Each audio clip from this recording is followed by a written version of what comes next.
Hello, and welcome to another Frackin' podcast. I'm Joseph, and I'm here with my co-hosts. I'm Marty. And I'm Dan. And if you're joining us for the first time, welcome. And if you're tuning in for the tuning in again, thank you so much. We're glad to have you back. Today's episode is Ouroboros, and we'll be discussing some episodes in sci-fi with time loops. So think Groundhog's Day. And this is actually something I'm really excited to talk about as well. So am I. I'm so excited. I love time loop episodes. They're so fun. They're so fun. And I think we picked some really interesting ones that basically do the same thing, but with a different method of making it work. And it's going to be exciting to talk about. I will honestly say that I cried ugly cried on a few of these. I was just about to say that. I actually had a flashbacks during some of them to the first time I'd ever seen the episodes, and I was like, "Oh, I remember my feelings back then when I didn't know what came afterwards," and I was like, "Oh man, this is heavy." Yeah, there were some ugly tears. It was rough.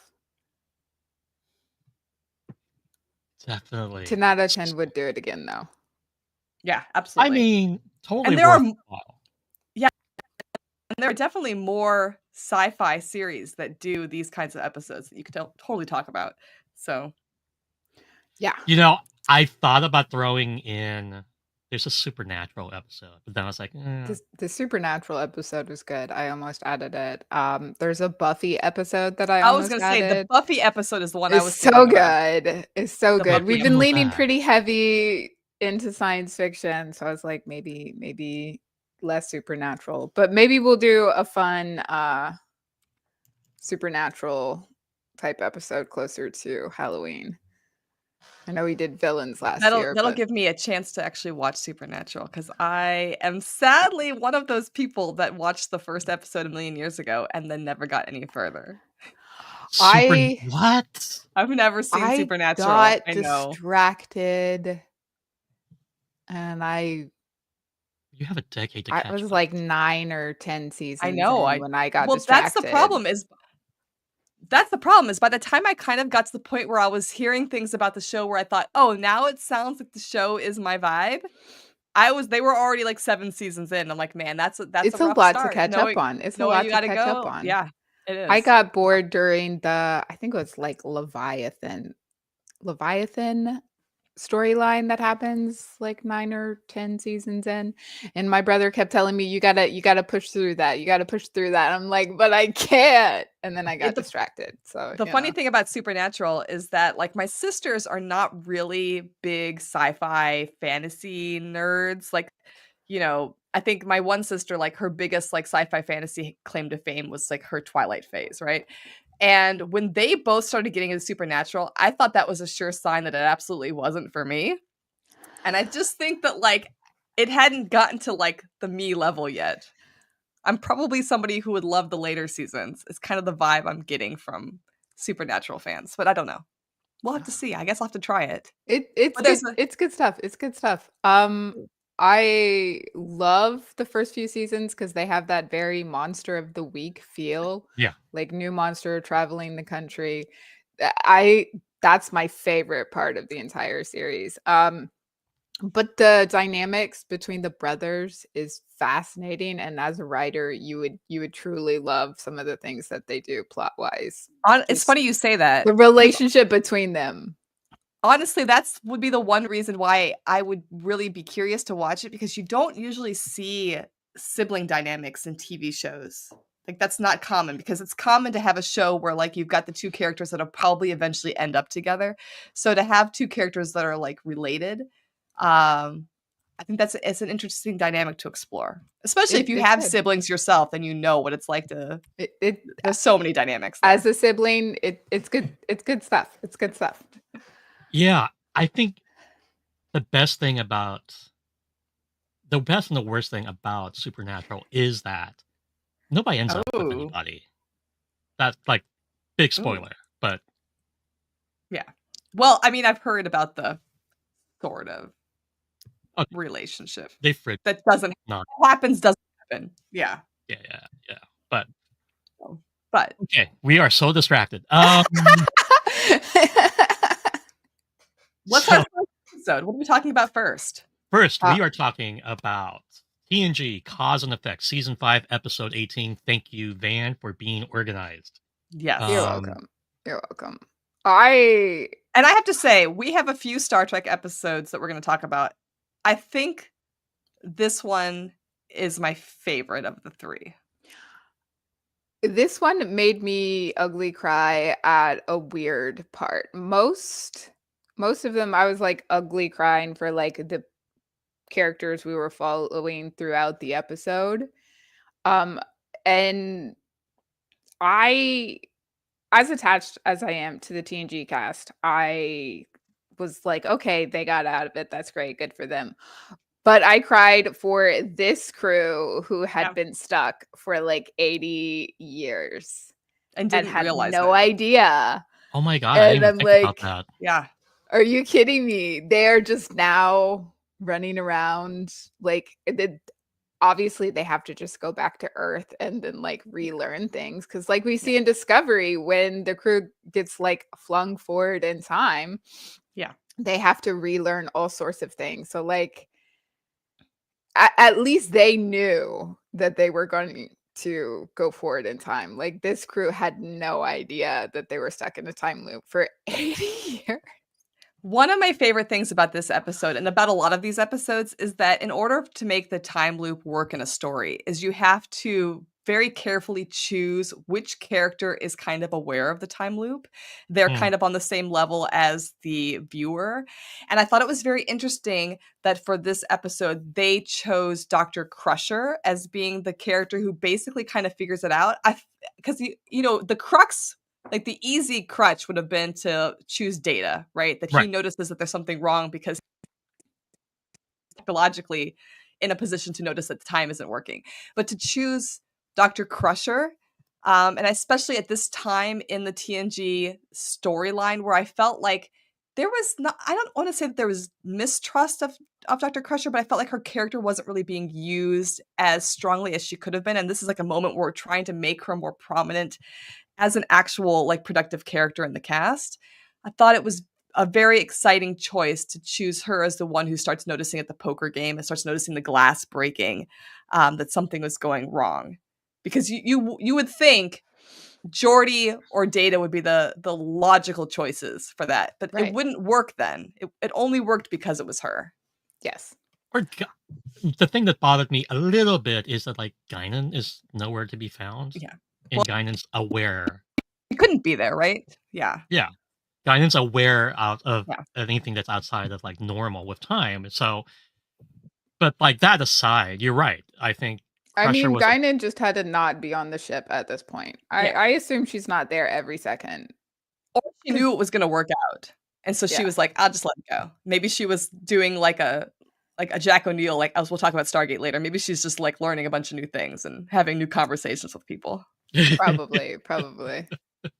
But I feel Catching like up that's on her TBR is what she was Right. doing, because that's the first thing I want to do. I'm like, oh, stuck in a time loop. Oh no, what are we gonna do?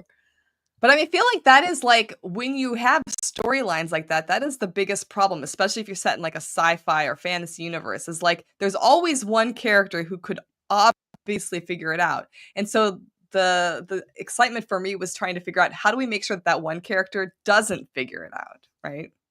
Yeah.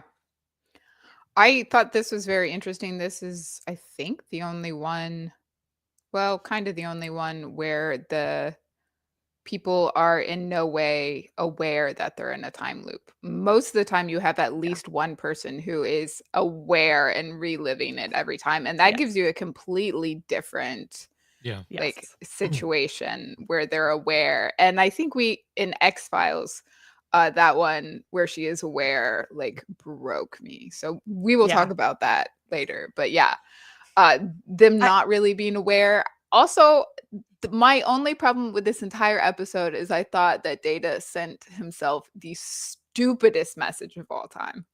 I This is the agree. Stupidest message. Three. That's your message. I mean, good on but him it for felt to making me it a- simple, but also It felt to me like that the writers were like, we want to start this get the poker game, but we want to end it with this. We have to figure out something that how do you connect a poker game to the decision at the end? And so it was like it has to be a number. And so I guess in that sense it was a smart move, but yeah, on Data's part, not really the smartest move because he could have just like told himself. Time loop. Right?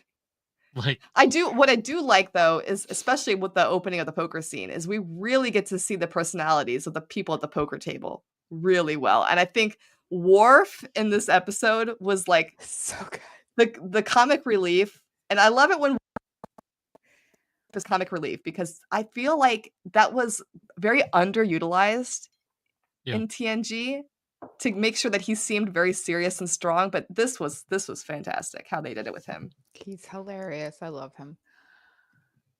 My boy. Yeah. I did ugly cry during that episode, but not for the characters. I don't know why the stakes for them in my head were not high enough for my emotions to like care when they got out of the time loop. But when the other ship was like, "Hey, can we render assistance?" and you see the old uniform, it's just.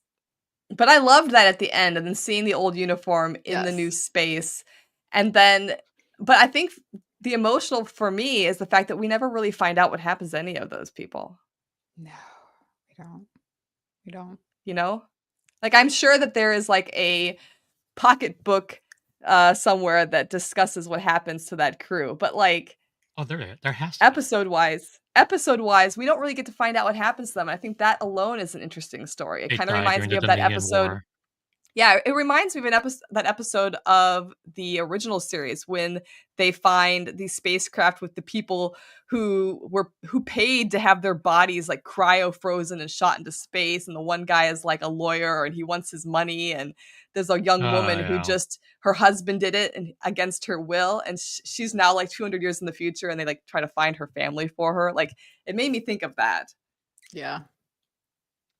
Like, I always feel sad about that episode because I feel sad for the one character. Yeah. That's a rough episode. Sad for this crew, too. Yeah. You know, that episode, the lawyer pissed me off the most. I think that was TNG, like, episode season 1 or 2, wasn't it? Yeah, I think it was TOS. Oh, well, that's right. No, you're right. It was TNG. Yeah, TOS is a different version. You're right. It was TNG. Yeah. Yeah, they like to cryo freeze people all the time. Yeah. We should do a cryo freeze episode because that would be funny. It probably isn't a lot more than I'm thinking of right now. Well, I mean, Torchwood has a cryo freeze episode because Torchwood puts Jack in a box for like 80 years. We could also talk about one of my favorite non-sci-fi movies, which is Idiocracy, because I feel like I was also going to expand it and say Captain America, but sure, throw in Idiocracy too. Let's do it. I don't know. I'll be honest with you. I don't know if in the current climate of the world, if I could watch Idiocracy again right now. I feel like I need a few years. Nobody watching Babylon 5 right now is actually kind of rough. Not gonna lie. It's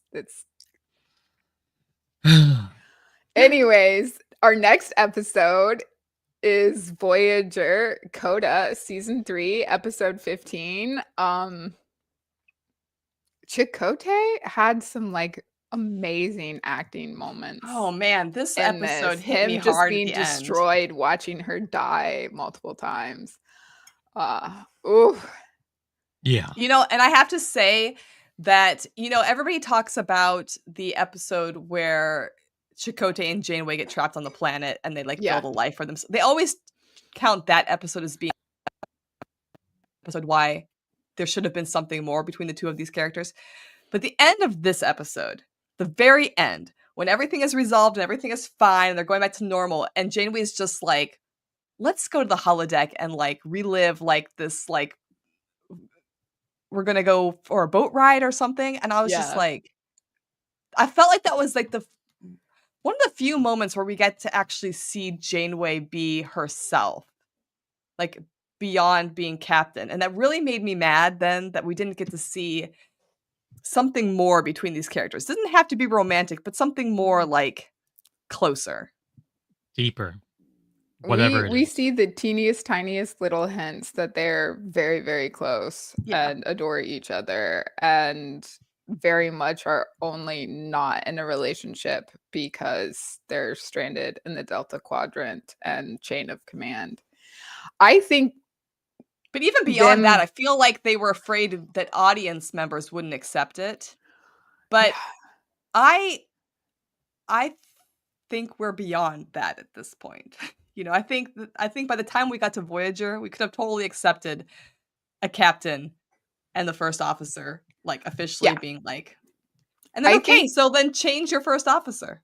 I Like, you think know the what I big mean? Like, problem was that Chakotay was the self-insert character. He was the I'm the big, strong, burly guy. And so people in writers' chairs and producers were like, no, I don't want him with the captain. No, that is not my fantasy, which is why he ended up with 7 of 9, which made no sense to anyone.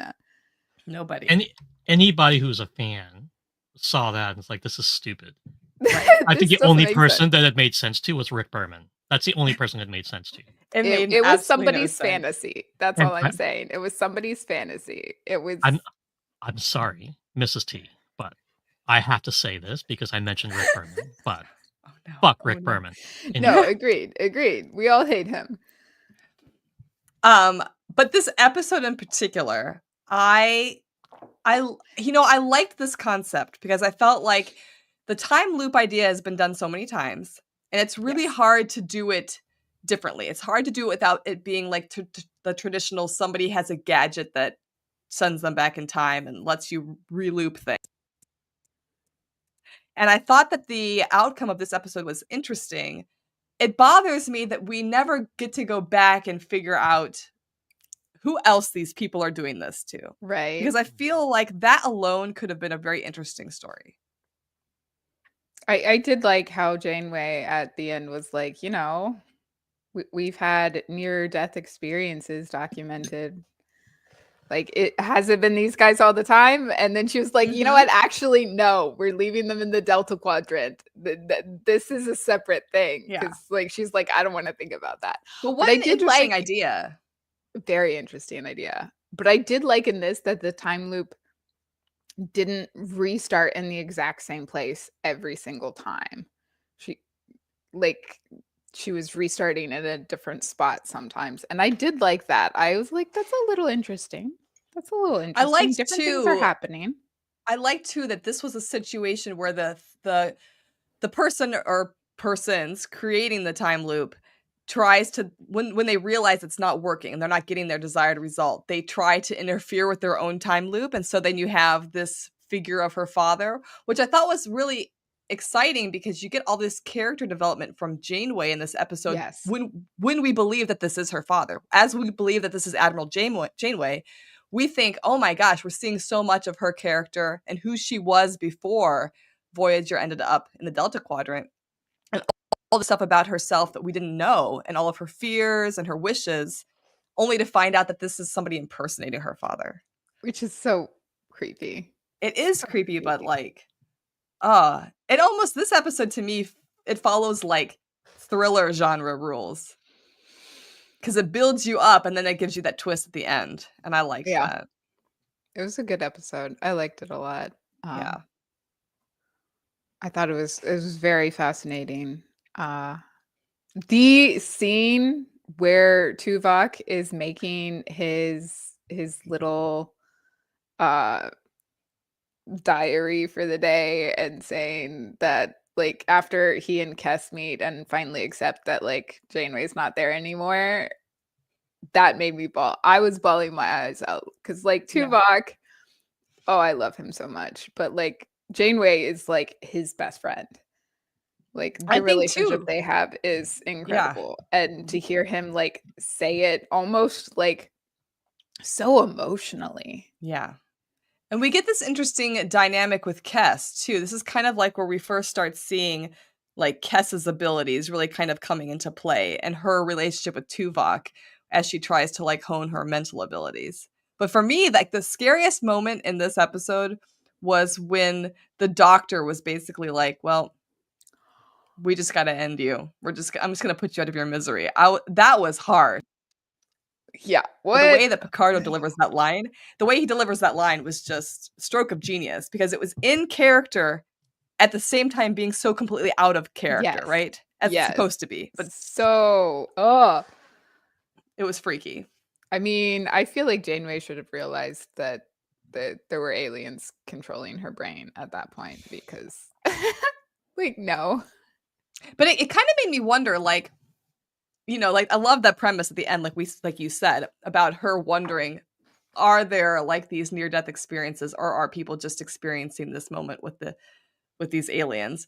And it made me wonder, like, what actually was on the other side. Like, if Janeway had gone through, would she be trapped in this looping nightmare of her own making, or is it something completely different? Because I had the feeling that it probably wasn't. Yeah. I felt like this is not like going to be like a Unimatrix situation. This is going to be like we're like trapped in prison situation kind of thing. I agree. I don't know.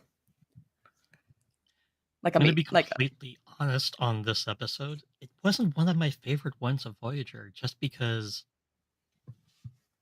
it annoyed me that it was just aliens messing with her mind at the end of it. I don't know. I kind of wanted like a real time loopy kind of like other explanation for things, and yeah, well, and it I just think annoyed me. Therein lies the problem with time loop episodes, is because when you try to deviate, it either works or it doesn't work. And I feel like this is like a deviation where you either like it or you don't like it. So it makes sense to me. Yeah. Because it could have very easily been like, oh, we had a holodeck glitch, you know, that kind of thing. Yeah. That's one heck of a holodeck glitch. So in Voyager, it is either aliens messing with them or it is a holodeck glitch. That's pretty much it. Those are the two main plot lines. Yeah. An alien is messing with them. Something that they've never encountered, because we're in a whole new quadrant, which is fun. Or the holodeck that they won't stop letting Tom Paris fuck with. You know, I think what might have made this episode stronger is if they had leaned into the horror of it. If they had leaned more into, oh, she's contracted the phage, and this is like, you know, like an actual threat to the ship. Or if they had kind of made it more like that TNG episode where Beverly thinks she's the only one left on the ship. Oh, yeah, that's such a good it's episode. really fine. You don't know if she is or not. I think if they had maybe leaned into that kind of creepier, scary horror vibe of it, it might have been more successful. To me, what was really successful was basically just the ending, because we see this like joy in Janeway of having a second chance at having a nice outing with Chakotay. It was so cute. Which was really cute, because it's like, I feel like, especially when you have, you know, I think that was the trouble when you're writing a character like Janeway, especially at the time when this show came out, is you're trying to appease everybody. And I don't feel like she really got to explore her womanhood in the episodes because of being captain. And obviously, there were a few episodes. There was the episode with what's her name, who came back from the dead because the aliens resurrected her. It's like Kim's like Starfleet Academy buddy who like had been turned into this alien. And so it's like she comes back onto the ship, and Janeway says, "Hey, like meet me in my quarters for dinner," right? And like she like destroys this entire pot roast or whatever that she's trying to replicate because she's so bad at cooking. Yeah. Right. And that's kind of like a whimsical, fun kind of thing. Like she's trying to joke around and like not be the captain, but just be a friend to this person. Yeah. And then like the first episode when she's talking to Mark. Yeah. And she's like showing genuine affection and like concern for her dogs and stuff. Yeah, I was going to say the episode with Q where there's a moment where he gives her the dogs, and you can see in her face, there's like a split second in her face where she's like, this is a life I miss. I do miss this. And I want the fact that you can pick that up so easily shows how great an actress she is, by the Yeah, way. she was Because, fantastic. So amazing.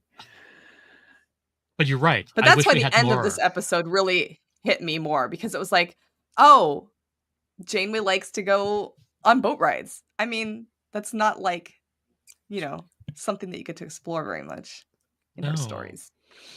And even though I don't like how much Paris messes the holodeck, and I don't necessarily love the episodes where they're in that like little Irish town. Yeah. I do like the ones where she's interacting with the the, the bartender. Yeah, I do too. And like delete the wife. Yeah. Like, I like that she makes that was a great episode, her because that's her perfect man, and he like is really intelligent and like right. I liked does, that like, episode poetry and because literature. It's so cute. I thought it was a great contrast to the TNG episode with Brahms Oh, and Geordi. Yes. Yes. Okay, that we could have a whole Yeah. episode. on, That like, is a whole episode I'm right just- there. That's a Yeah. whole episode right there. Holodeck fever. Oof. You start with Barclay, Geordi, Janeway. And I kind of feel like, okay, I'm getting sidetracked. We're gonna get sidetracked. So Go for it. sidetracked. But Go sidetracked or go home. Barkley bothered me because he took real people and created like these characters that looked like them. Like, that's a whole consent issue for me. And even when I was younger, when I first watched it, I'm like, that's creepy as hell. Geordi I was like, did that too. Yeah, it was And that creepy was when Geordi creepy as did it. Yeah. hell. Yeah, it was creepy. Now- Janeway deleting the wife of a computer-generated fictional creepy. person, not creepy. That's fan fiction, as far as I'm concerned. That's fine. Like, she was making her own fan fiction for herself, right? It's fine. Yeah. Unless it's Moriarty, it doesn't count, right? Wow. I mean, because he had a consciousness. But he was. I mean, he didn't really know. He knew. He knew. Well, But you the didn't know Doctor you were had going to one. create Moriarty having a conscience. That's true. That's a whole other episode we could do. Yeah. Because I have thoughts. But Well, let's talk about Discovery then. Discovery. I watched This was interesting. I had forgotten about this episode. I'll be honest. I had two, honestly. forgot. And I very specifically picked this picture. So Discovery Magic to Make the Sanest Man Go Mad, season 1, episode 17. Why does Discovery have such stupid episode titles? Do not ask me. But this photo has Mudd's wife, fiance, whatever, Stella, in it, and she Betrothed. is also in Winona Earp. So she Queen is, you're right. being in multiple big fandom franchises. Love her. My Why biggest I takeaway recommend from this episode, outside of the time loop thing, is that this episode makes Harry Mudd's character really scary to me. I mean, we Yes. see Mudd in the original series, and he comes off as kind of this bumbling, foolish, I'm trying to make a buck kind of guy.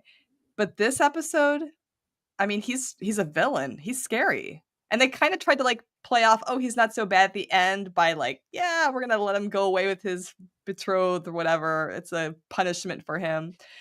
But it felt more like a setup for this guy coming back and causing more chaos. I mean, yeah. There's a couple of episodes with him in Discovery, right? There's like this one, and there's Yeah. like I think one this is other. the And last there's this episode there's with a short him. trek with him too. Yeah. Yeah. But you're right. It does make the character much darker than we saw in the original series. Well, that's the influence of marrying a beautiful woman who will track you across space. You become more bumbling, apparently. I have no comment. But like Sorry. the time looping of this episode is, to me, I felt like this was more traditional time looping. This is Yes. like somebody who has a device literally presses a button and like time loops back 30 minutes, and they can only do the same 30 minutes over and over again. I thought it was, and like you said, this was interesting because it was like, again, who do they decide to choose that can see the time loop? And so I thought Stamets was an interesting choice because he's not really in a position at this point in the series to have a big effect on people. Like, he's obviously important, but like he hasn't really intermeshed himself with the rest of the crew at this point, and so it feels like he's kind of an outside entity, even though he's not. Well, because he came off as like this Yeah. aloof kind of jerk in the first season. Or at like the first part of the season at least, right? Like I kind of really liked him towards the end of the first season. But Yes, I um agree. but yeah, like up until this point, there's not a lot of emotional connection with anybody on the ship. And like you're right, nobody would just take his word for it. I think it's like Saru came up and was like, "Hey, we're in a time loop." Everybody be like, "Okay, red alert! Like, what do we have Yeah. to do?" Yeah. But yeah, Stamets, even though he's, I guess, chief engineer, he's just not well liked by a lot of people or even respected at this point. Um, but you got to, I think, I can't remember if this was the first time or not, but it's the first time I remember seeing how much in love he was Yes. and I genuine think it is human the first emotion. moment. Yeah. Yeah, and genuine Because he human talks emotions. when he talks about his husband to Michael. Yeah. And then I think the part where he tells Michael, "Tell me something you've never told anybody else." And she looks at him because, like, this is a big ask from a dude who basically had been a complete jerk up until this point. And he's like, "I promise it'll be safe with me." And, like, you can tell he meant that. And that's kind of like foreshadowing his character and like the integrity of his character that we see later on in the series. Um, and then when he uses that line and she like steps back, "Why would you say that to me?" And he kind of goes in and like explains like it is just so powerful to me. Mhm. Um, and I think that's when you really kind of feel that trust between Michael and him, like after this thing happens, because he now knows a secret that she's been holding on to. And he even goes so far as to push her through this into actually talking to what's his name? Her crush. Ash. Oh, Ash. Ash Tyler. Ash Tyler. Yeah. He's Yeah. I don't such know a why I always pretty forget man. his name. It always drives me crazy, his name, because I actually know somebody from an old job whose name is the opposite. Tyler Ash. Yeah, so I'm always trying to remember, like, which one is the real person and which one is the guy from Star Trek. That would be confusing. No, I think That'd be it's crazy. absolutely hilarious that their first kiss is during a time loop and neither of them remember it. They just have Stamos. It's funny to me, like, I understand why they did it. As a viewer and as a writer, like, I get the trick. I get that they did that to, like, prep the audience for this relationship and to kind of, like, make it more believable in a shorter amount of time. Yeah. But then also on the same side of that coin, it kind of bothers me that it's like we're going to condense this love affair into like sequential repeating 30 minutes. But I do I get it was successful because I did believe that Michael Burnham did have feelings for him in the later episodes, but it was Yeah. I don't know. No, for sure. I'm always kind of like when you have time loops that involve like building a relationship, I'm like, for me, it's always hit or miss. I'm always kind of like, Yeah. I'm not sure about this one. There was No, I another one agree. here that we'll talk about that I think was a little bit more successful. Okay. But yeah, we have a comment here about Lorca's multiple death scenes. Yeah, That to me, I honestly, is one of the darkest scenes in Star Trek. That montage of multiple Lorca death scenes, because some of them were really horrible. I thought, look,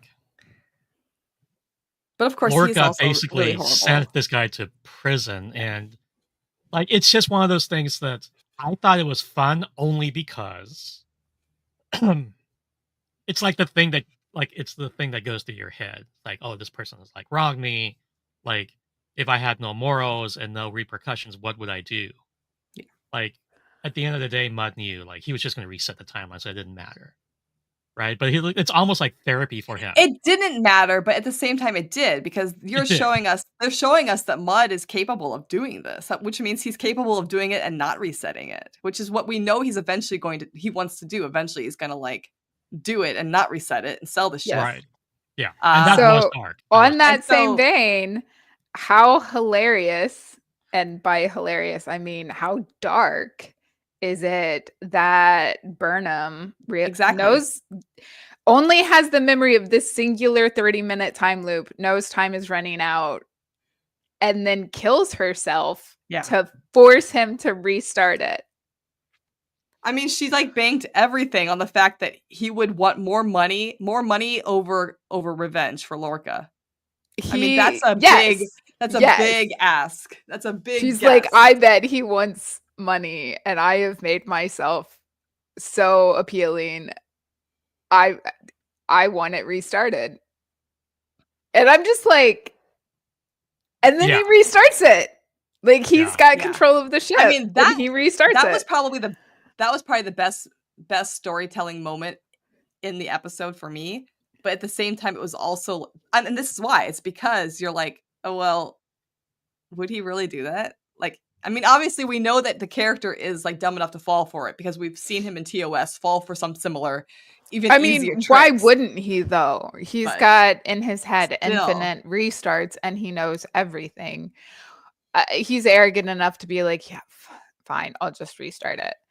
But yeah, how dark to be like, I'm gonna restart. Okay, Michael. Okay. I mean, that might also be the moment where you realize that her feelings for Ash were as strong as they were. Because if she thought he was gone, then yeah, you know. Yeah. I mean, oof. Anyways, yeah, that exact moment like hit me so hard. I was like, that was rough. That was rough. Yeah. But it was fun that it was funny. It was funny to me. It was. And it was funny to me that the episode ended kind of on a campy TOS note. It just felt like it could have ended with everybody huddled around the bridge, like at the laugh track at the end, which was weird to me, but also it kind of worked. I don't know.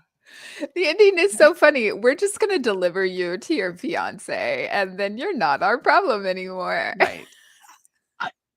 I kind of had a problem with that. It was a dark episode. Weird.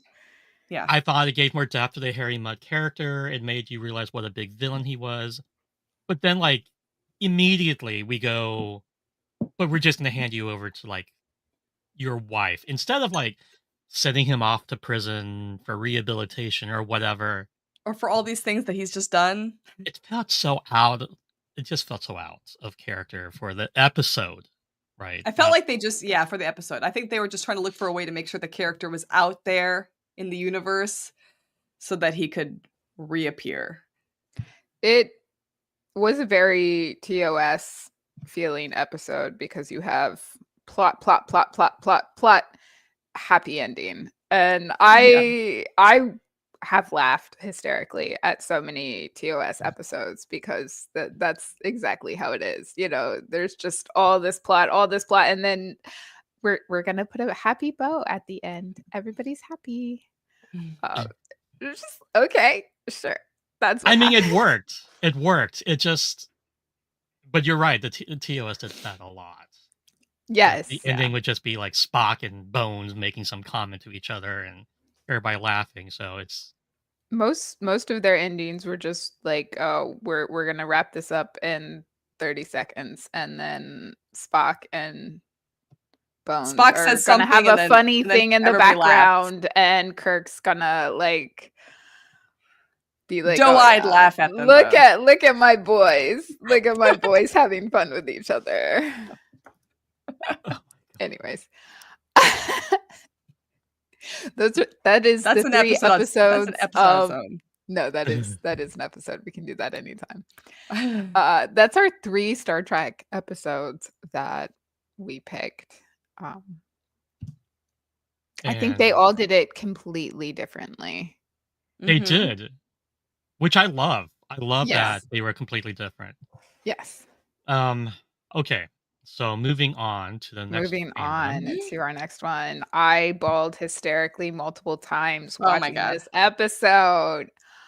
So I don't It's know a if little you guys stressed. remember, like I think if you were an X-Files fan watching the X-Files as it aired for the first time, this season 6 is like is weird, right? Because the movie had come out the year or so before, and I felt like season 6 is when they started to get a higher budget and they were trying to do some crazier things, but it was also kind of like there was like all this conflict in the news about X-Files, about whether Mulder or Duchovny or Anderson was going to quit because of pay. I don't know if you guys remember this. Yeah, I remember It that. was Yeah. huge. And so I remember feeling when I was watching these episodes of season 6, I remember feeling like any episode could end up being the last episode for one of them, you know?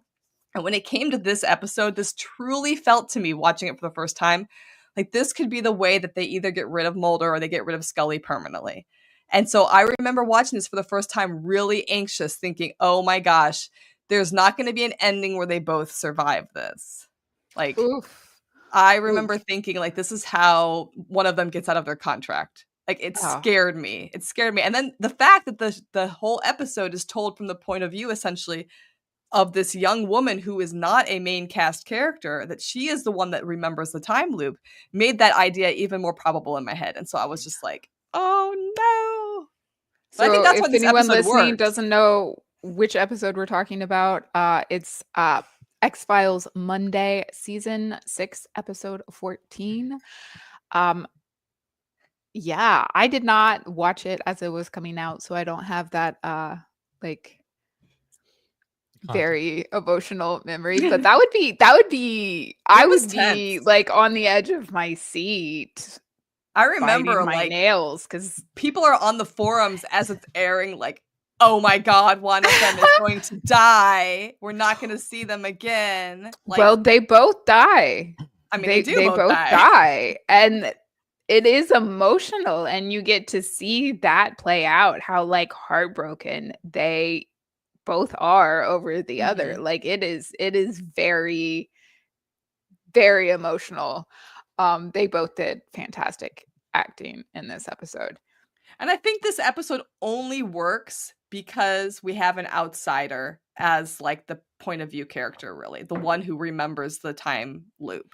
Like, I think if it had been Mulder who knew the time loop was happening, or Scully that knew the time loop was happening, I think the episode would have lost a lot of its tension. Episode would have been 15 minutes long. It would Yeah. have been 15 It minutes. would have Yeah. been so short. It would have Yeah. been so short. I like this episode because there's so much emotional roller coaster going on. Yeah. It starts off with Mulder. Well, it starts off with like Mulder dying, basically, but it loops back around and he wakes up and realizes that his entire apartment is flooded because his waterbed, which he's not supposed to have. Yeah. Can we talk about water Which- beds? Oh my Which goodness. is so funny because in X-Files fans, they know this immediately. This is one of the only episodes where we see his bedroom, right? Because for like the first 5 seasons, he slept on a couch. And we honestly, there was like so much discussion about, does he even have a bedroom? Because there was that one door that was never opened. There was another door that was a closet. And people like, this was a conspiracy theory online. Does Mulder have a bedroom? And this is one of the first episodes where we see his actual bedroom. And it's funny because the waterbed, it connects to an earlier episode. It's not even his waterbed. It was a guy who was in Mulder's body in a different episode, came into his apartment and was like, where's the bed? And it's his waterbed. He bought it. So, like, it's the waterbed. Oh, I forgot that. It's insane. It's insane. It's hilarious because...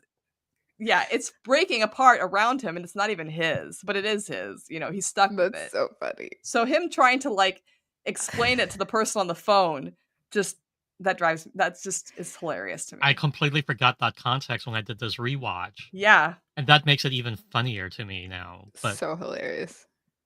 and but for me, it's when his cell phone falls in the water, because I'm thinking to myself, what a season 6 X-Files time period only problem. Like, because nowadays, if you had a waterbed and it broke and spilled all over the floor, your iPhone's gonna be fine. Like, you're Yeah. still gonna be able to make calls, but they needed him to not be able to make calls. I Because halfway expected him to go grab like a Ziploc bag of rice and right? throw the Nokia in I there. think that was before the rice. I don't think they knew about the rice yet, did we? Mulder I obviously didn't know about the rice. probably. I think that was more Scully in the iPhone probably era. knew. Scully probably Those knew about phones the were not rice. like stupidly expensive back then. They were, No. you know, No. It's so funny. But it's 50 hilarious bucks. to me because we get to see we never, and I feel like that might have been an inside joke on the writing team. I would love to look this up because there were so many conspiracy theories about Mulder's bedroom, and then in this episode we see it like 5, 6, 7, 8 times. I feel like there definitely were comments about this because of that. And I had forgotten the whole bedroom thing, but I think even in my immediate family, we had kind of like laughed about it when we finally saw the bedroom when this It was aired. funny because I remember as a kid watching the X-Files like the first couple seasons, like really young. I just assumed as a child, well, he lives in Washington, D.C. That's like living in New York City. That's like expensive. He probably can't afford a bedroom. I mean, I mean, true. You know what? You know, I mean, technically he doesn't live in DC, but for all the X-Files fans out there, they're going to call me out. I know he doesn't technically live in DC proper, but he's close enough where it's expensive, right? yeah. No. Yeah, he I'll can't piss off the afford a X-Files bedroom, fans. especially if he's gonna have a waterbed that leaks. That's Right. very expensive. Okay, so comedy first, right? Basically, Mhm. like we see Yeah, the this comedy, one we're like, manipulates comedy and drama really Oh my well. goodness. yeah. And then you realize this poor lady, Oh, yeah. like it's happening again, and you're like, oh, this poor lady knows what's going on. And This one oh, sorry. no, it's okay. No, She's go. just so like entire episode, she's just so beside herself because she's in literal hell Yes. for her. Yeah. Yeah. And I think this one's interesting because this one reminds me, when you have time travel type episodes, I feel like you have like two different options. You have like the fluid universe where you can make changes in the past and it's going to change the future. And then you have these like non-fluid universe where there's in the Marvel episode we're going to talk about, they talk about the absolute point in time and you cannot change that. It's like, and I feel like this is one of those, it's almost a similar situation where there is something that has to happen. It has to happen this way or this way. There is no other option. And this particular episode reminded me a lot of like, is it in Infinity War or something when Doctor Strange says that there was like one possible option of saving Right. humanity out of like a bazillion? And I felt like this episode showcases that like everything always ends up bad for Mulder and Scully, except for the one possible time it doesn't. Yes. And then it ends up bad for somebody else. So I'm going to preface this with whenever I watch a show with like my mom and my siblings, if we notice that the main characters have a tendency to get the guest characters killed a lot, we always say, oh yeah, they're gonna Mulder and Scully that poor person. Oh, Because the X-Files is notoriously bad about just murdering these poor innocent people. And it's Mulder and Scully always like, hey, do this, and then somebody automatically dies. It's like, as FBI agents, they really suck at protecting the public. Is all I'm gonna say. Putting that out there. And this episode is all about like they had to Mulder and Scully this poor woman so they Yeah. could survive Ugh. and end the time loop. How, from her perspective, she is reliving the same day, and at various points, you get more backstory about that, and you see different parts of her multiple days. And she like tells Mulder, like, I've tried all these different things. I've done all of these different things. Like she's trying to tell them both, like, I've tried everything. I've tried everything. So we're not in any way aware of how many times she's been stuck. Like at the beginning of the episode, Yeah. she's clearly already lived this day enough times that she knows exactly what's going to happen. So like we have no concept of how long this has been happening to her. But clearly like she has tried everything, like Except going to the bank. Did she try to go in the bank? That was my question the I whole don't time. Like, think. she says she's tried everything, but I thought to myself, but did you try to go in the bank? I think the first time Or she goes into the bank is the last time she goes into the bank. She doesn't specifically say that she has gone in before, and we don't see that. see, because I kept asking myself, has she gone into the bank and it still ended up badly, or did she never go into the bank?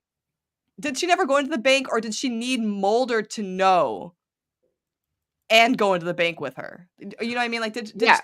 did her going to the bank by herself, was that not enough? Like, did somebody else have to know what was going on and she went to the bank? Like, that was always my question about this For episode. me, I feel like this entire thing, because there's no device, there's no big thing that says this is why the time loop is happening. For me, it seems almost the opposite of the discussion in Voyager, where it's like, this is, your life flashing before your eyes, or like a near death experience. It's like almost the opposite of that, where you have to like play out the last day of your life until you get it right, because you were always going to be this fixed point of you dying. So then you're like saying it's the universe trying to correct itself. The Yes. universe is Mulder and Scullying everybody, right? Yes. The universe says Mulder and Yes. Scully must survive. So in a lot of time loops, a lot of the people in them or experiencing them die. Like in TNG, the whole ship blows up. Everybody dies every single Mhm. time. There's only one loop that we know of where Pam dies, and that's the last one. Mhm. So then she never did go in the bank. Because if she had gone to the bank, she would have died. yeah. Correct. So, And okay. I think that she was always going to die. So the only loop she dies in is the last loop. I think which is that's one of the depressing. things I like But about this episode is that you don't have a mechanism for it. They never explain this is why it happens. Because then you it just have makes to you leave it think. up to the universe is like waiting for the right thing to happen. Like the universe has a conscious entity in this and is kind of like, yeah, I didn't like that. Rewind. Yeah. And her last words are literally, "That never happened before." Yeah. Yeah. So And I so, don't like, think she she was gets ever Which in the is bank. that was a creepy end. That was creepy. Yes, there's another show we're gonna talk about where there's also an interesting ending. Yeah. A little creepy. Mhm. But Anyways, yeah. This one made me bawl. I feel like It of was all very the episodes we difficult. talk about, this is one of my favorite. It was really, really good. It was really funny. They it's not had Marty. fun things. It Right. was hilarious that they had the really boring work meeting interspersed with the hilarity of having the worst Monday ever for Mulder with his waterbed and his phone. And then add on to that a woman who is literally in hell, reliving the worst day of her life over and over again. It's hilarious because it just occurred to me that you couldn't do this episode right now because Mulder would be banking on his phone. He would just be like sending Let me just a, deposit the check. let Let me me just take a just let me just picture. Right? Venmo the money to my landlord, and then it's not an issue, right? Yeah. No. You're right. It is a very time period specific thing. Not just because of the waterbed and the phone, but also the banking. The waterbed. What, people don't have waterbeds anymore? Is that what you're saying? Does anybody have a waterbed these days? I That isn't a vampire? had a waterbed. Is it safe in for my early vampires to have teens. waterbeds? I don't know. That doesn't feel safe for No, I'm just saying anyone. they're stuck in the past Oh, I was because gonna they're say, immortal, not I hope you because don't sleep with your mouth open. Fang digs into the waterbed. The only waterbed I Anyways. ever remember was one of my best friends in high school, junior high and high school. If you're watching this, hi, Nicole. Their parents had a waterbed, and I just remember thinking it was the creepiest thing. Like it just felt so weird. We're like My lying on parents it, had like a waterbed on and off for a long time, and I think they had it so long because my mom liked that you could heat it, and she's always cold. And I know I had Oh. one briefly, probably in my early teens, and I hated it because I have a fear of water, so I just had nightmares all the time. This also Did not reminds work me out. how in the other episode where you see Mulder's bedroom, we find out he's got a mirror on the ceiling, which, as an aside, also not put in by him, but he definitely didn't get rid of it. I mean, not putting it in, that's one thing, but not getting rid of it is a choice. That's And I don't want to definitely a unpack choice. that today in this episode. Okay, moving on. Doctor Who, Heaven Sent, season 9, episode 11. This is not the only time loop episode. This is just the one that I wanted to talk about. Oh, this was your choice. This Okay. was my choice. Oh, I This thought is the one- Joseph picked this one. Okay. No, this was me. All right, then start us off. Can we talk about, so if you haven't seen it, obviously, this is an amazing episode. Go watch it. But this man spends over 1 billion years in a 2 time billion loop, or something. 2 billion. and he doesn't remember the loop. He gets clues realizing each time that he is in a loop and he is using the loop, but he doesn't actively remember he's in a loop.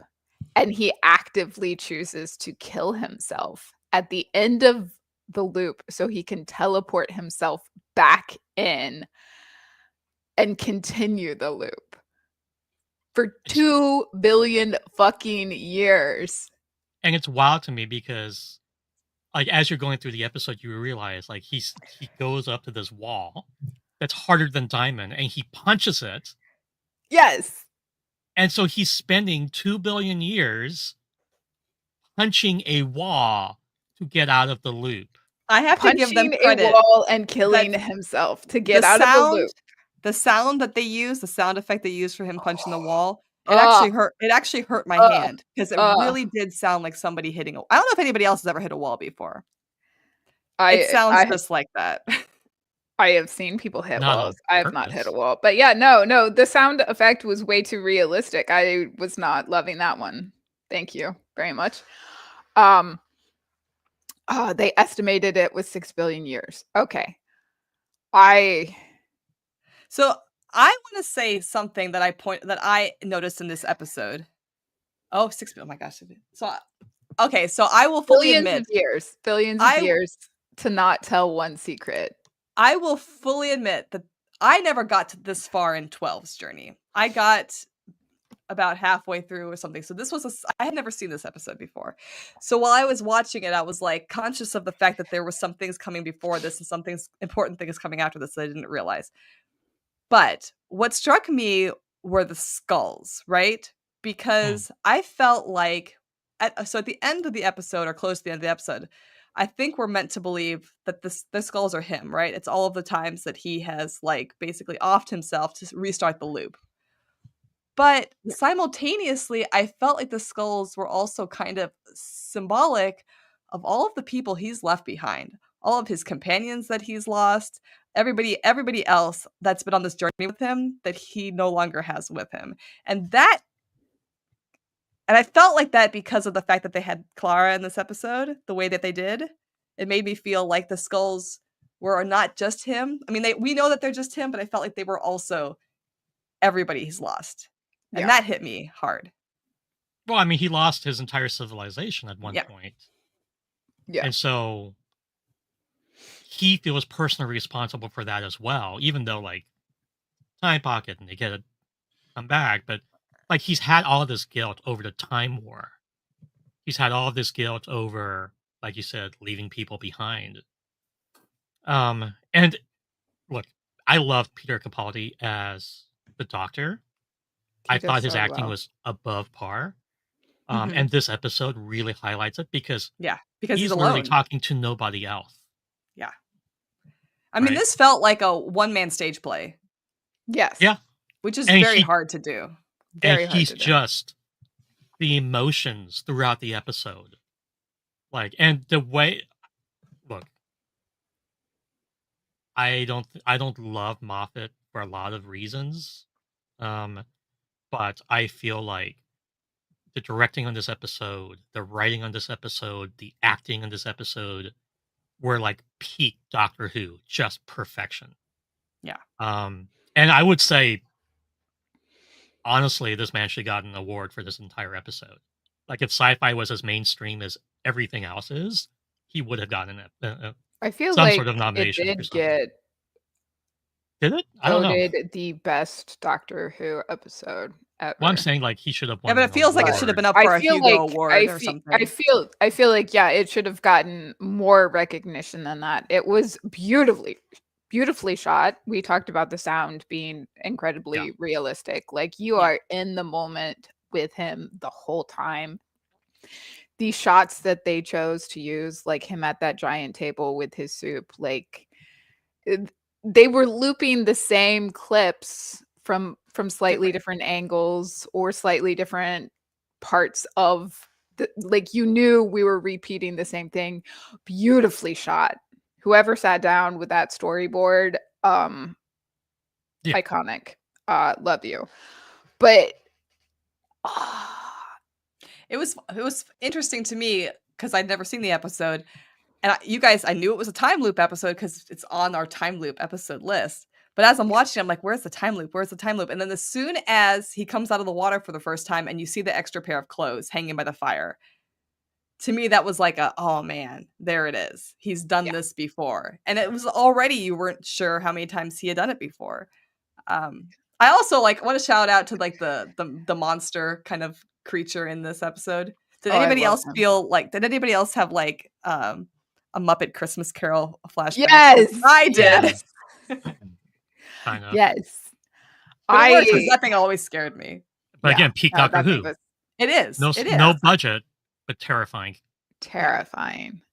No, I think it is very interesting that we realized during our first loop through, he looks at the stars and he says they're 7,000 years off. I didn't travel through time, but they're off. And that's like the first indication that we have that something is off.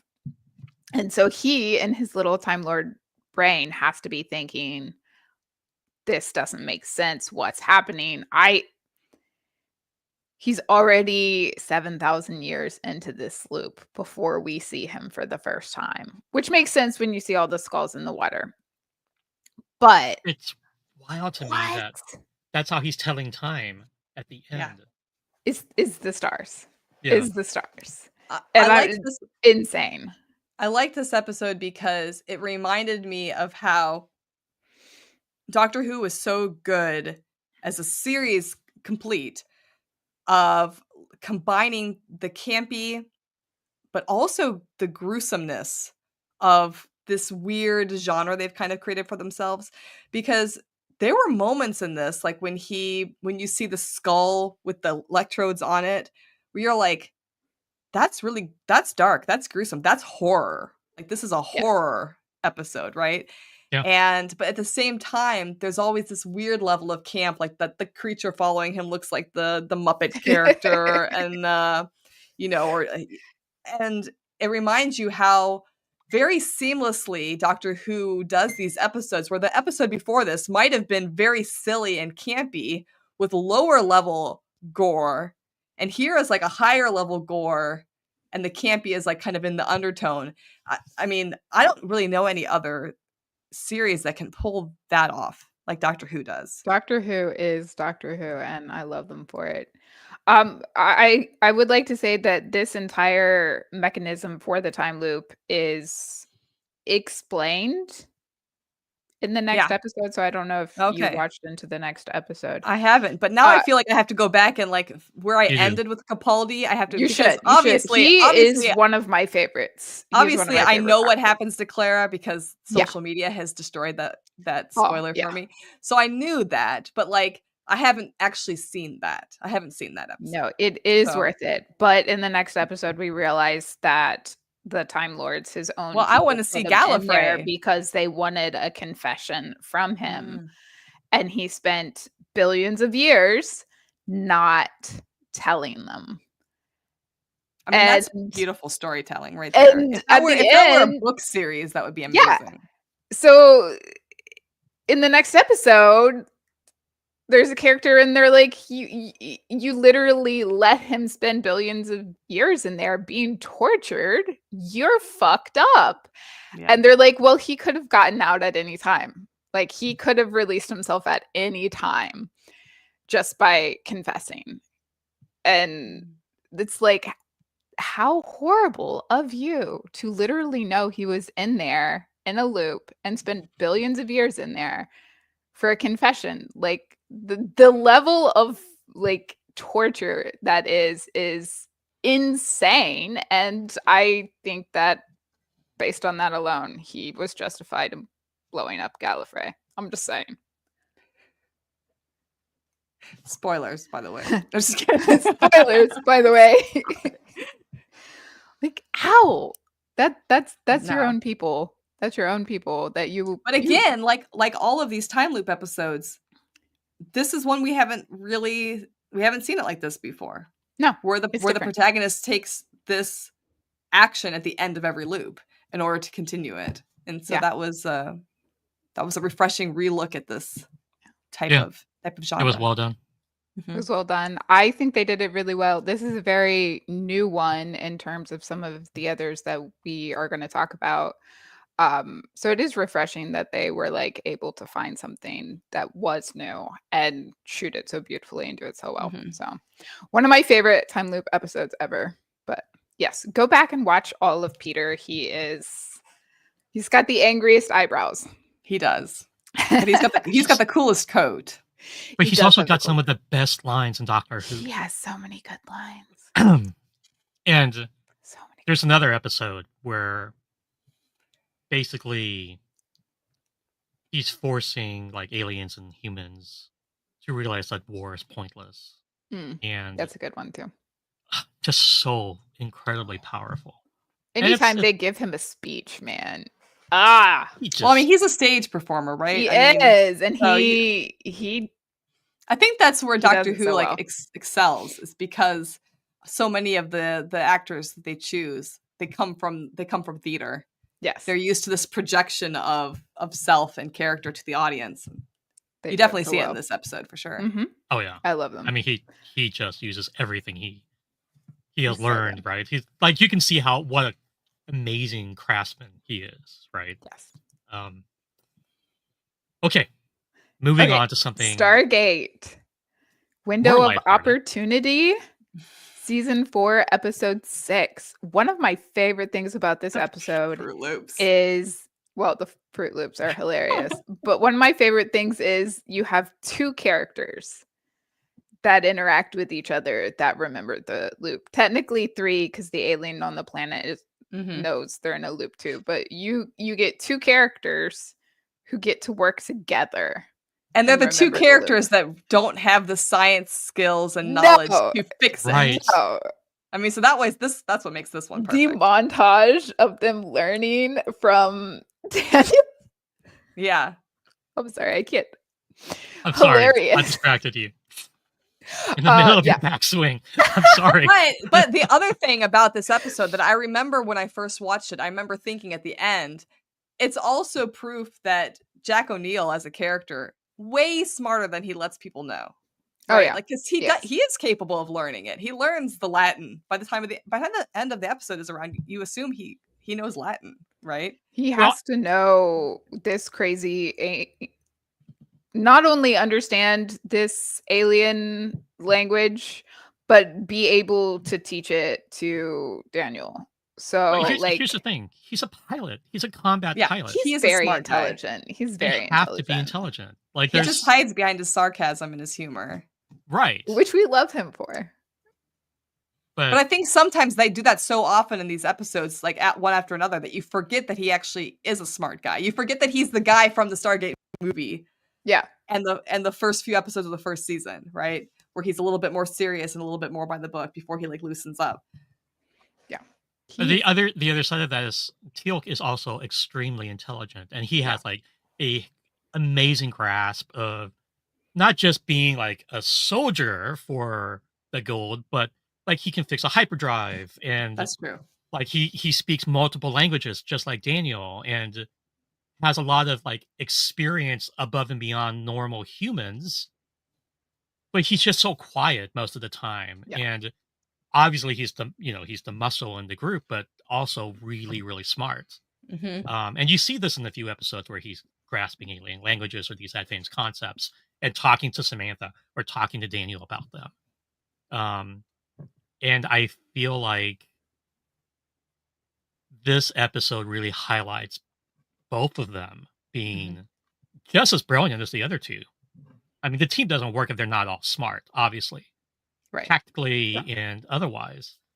Um, but you do get the goofiness from both of them as well. Yeah, Well, I and loved how they didn't even think to goof off until Daniel pointed it out, and then they're like, "Oh, what are we gonna do?" And they do absurd things like, what was it, riding a bike through the halls yeah, and he Right. tries to learn how to golfing. do pottery. But it's interesting to me that of all these time loop episodes, because I feel like as viewers, we're thinking the exact same thing that Daniel Jackson is thinking. This is the first episode where somebody says, "Well, if you know it's going to repeat and it's just going to go the same way, don't you do something weird? Why don't you do something out of character for yourself? Because it's going to repeat and nobody's going to remember it." Uh, And of course, we I get the want kiss. to know what yeah, Daniel would do if he knew things were gonna repeat. Because the way he said that, yeah, it's I'm like he not had something in mind. sure. Like it came off a little dark, dude. It did. It came off like he was thinking something, and I was like, Like, "Daniel, what are you thinking?" there's something in that noodle, and I'm not sure I want to know. But that's what I'm saying. I feel like in this episode of Stargate, this is where I feel like Stargate did it better than that episode of Discovery. I feel like them planting that and then having Jack kiss Samantha Carter, that that made that more real for me as a potential future relationship than Michael and Ash in Discovery. I felt like this Yeah. felt more like, especially at the end when Daniel asks him if he did anything, and then he just looks at her and she looks kind of embarrassed, like she knows but She doesn't knows. know. Yeah, She right? knows. Like obviously, she knows there's chemistry between them, right? And Yeah. I do love how there's two people, not just The two people in the time loop in this is funny because we get to have them communicate with each other, which is not something you see in a lot of other loops. Uh, I also think it's really funny that we get Teal'c being like, "Yeah, you're not gonna successfully record Daniel talking." But then lets Yes. him do it anyways because he's I like, "Oh, also it's but was fine, just let you do it anyways." And then he's like, "See." But was anybody else wondering what Teal'c went and did after Daniel said that? Because we get Yes. Jack's montage of the pottery and then kissing Sam. We don't get Teal'c's montage. We Like, just what see was he him doing? golfing. Yeah, he did Like, go what was he golfing. doing? What was he doing? I well, have he no pushed that idea. guy, the guy who hits him in the That's door. true. He did push that guy. That's right. Like in the But I think next it's loop funny that around. he repeatedly lets the door hit him instead of just waiting 2 seconds. This Like, reminds that's me the of like funniest thing. this, and I don't think they did this in Stargate. If there's a Stargate fan who's like a bigger super fan than me and they know, wasn't Tyler. so do you remember in Buffy when they had the musical episode and then like a season later they did a flashback to the musical episode and they gave us a song that we never saw in the musical episode. And so we saw a scene from a character we didn't see in the musical episode. It was like a flashback. This episode feels to me like there could be something like that where like you would get a flashback to what was Teal'c really doing when Jack was making pottery and making out with Sam. Like, what was he really? I felt like this could be a moment where you got something like that. I don't think we ever did, but I felt like So they much, could have done it. just like Supernatural. There's so much Stargate SG1. There is a lot There's of so Stargate. much. I don't remember there being a scene. I can't remember if there was a reference to something. Yeah. Like surely I feel like there was, but I don't know. Maybe I just wanted there to be. I feel like Teal'c missed out on a lot of backstory, including extra little funny tidbits like montages of what he was doing. And I feel like they could have used his character more. But sometimes he was just the silent man in the background of shots. And I wish he was used a little bit more. What I do think is interesting about this episode is that it's similar to another one that we haven't talked about yet, which is the last one on our list, is that there's this mechanism of that traveling back in time only works for a certain amount of time, but that the person who's trying to do the time traveling is trying to get further back in time. And I think that that's an interesting like spin on the time loop, where that the time loop is relegated to this certain amount of time, but that the person doing it is really trying to like manipulate it to go further. Yeah. In this case, unsuccessfully. I think this one and the next two after this one all have kind of the same reasoning behind the time loop, and that all the time loops are because one character lost the love of their life and is like, fuck the universe. I would like more time. And interesting that it ends also but interesting that in all of these last three that follow that, they end differently for the person doing it. Yes. So like in the Stargate episode, obviously the guy realizes at the end, oh, you're right, I couldn't live through that. I'm just not going to do it, right? Yeah. And it is interesting that instead of looping the entire like known universe, it was only looping however, what was it, 14? Yeah, that was planets that were connected to that Stargate for whatever reason. And so then you get the Tulkra at the end being like, hey, we've been trying to talk to you for months. Yeah, so that's like their only understanding of how long that they were looping. Like they added that in to like try and tell the viewers this is approximately how long they were stuck in a loop. But also the Tulkra weren't really good at communication. So like how long before the Tulkra tried to communicate? So they were like, at least this long we were stuck, which is wild. So it was these pockets were looping, and that's fascinating. Okay, I've just got to put this up there because yes, it was Siler, who we see lots of later on in SG1. That's something I like about Stargate, is that you see a lot of people in the background kind of repeating, and then as the series continues, you realize that it's the same repeating people in the background, and then eventually they get closer and closer to the main camera, and having they have a role, but it's not like a lead, but it's like it feels like home because you keep seeing the same background actors. I liked that. Well, like Walter. Yeah, right. Like Walter. Not a lead at all, but is a lead. But he becomes like the heart of the show. You know, he becomes like, you know, he's like the only one that's in all of the episodes, isn't he? I think he's like the only one in every episode. I don't know. Is he? Is he in every single one? I don't know. That's a fun Stargate fact. I should know. I just met him.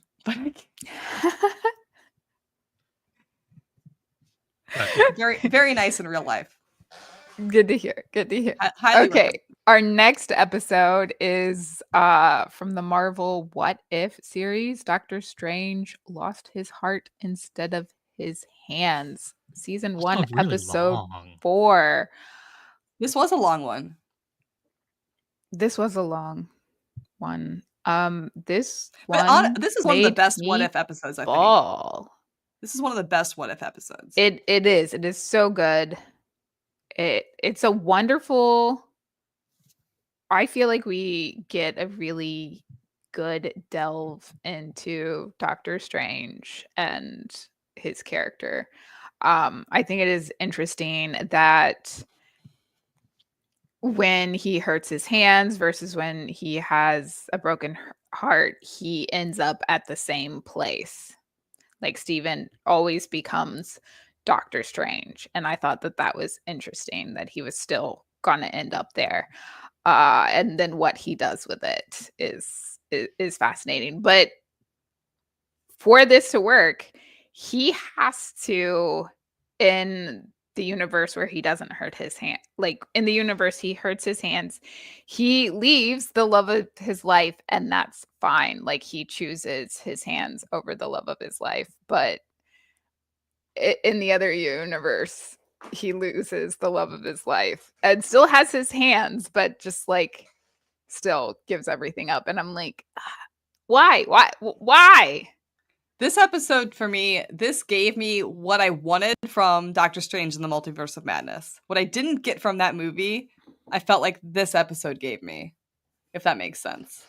Well, yeah, but he's the biggest villain possible in He this is. episode. He is, but they do it in a way where at the end you feel bad for him. Like, he's done horrible things. He's a horrible person, but at the end mean, you still feel for him. You know why he did it, and you see at the end when it's too late. He has regrets, but they're too late. Like, Yeah.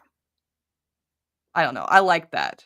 I don't know. I like seeing characters suffer like that, and then like, yeah. Yes, please suffer some more. I'm here for the no, it was really amazing to watch him take every single step and do all of this because he wanted to change time. And he was even told, like, this is a fixed point. You can't change it. And he's like, bet, I'm going to change it anyway. Hold my beer. But go ahead. I mean, he changes it and it destroys the entire universe. Yes, yeah, because he does. He's bad. He does change bad the fixed point, and it destroys the universe, which is probably why you're not allowed to change fixed points. I mean, look at all the people he murdered, all the creatures he destroyed, getting to that point.